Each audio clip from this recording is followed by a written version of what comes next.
courage. Ano nga bang ibig sabihin nito? Courage na ba ang maging matapang sa bakbakan at hindi pag-urong sa laban?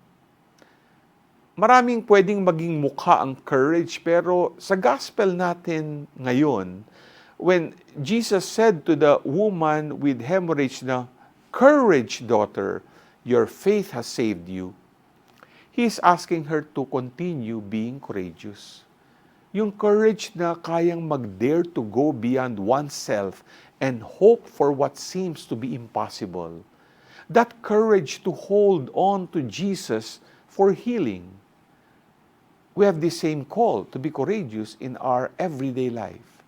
Mas lalo pa ngayon na si Jesus, to whom we put our faith and trust, ay hindi naman natin nakikita at nahahawakan.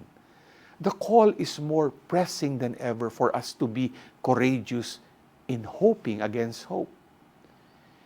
In seeing Jesus in our midst despite all our daily sufferings, poverty, indifferences, and the wars that exist in our little communities. Maging modelo nawa tayo ng tapang at pag-asa. G ka ba?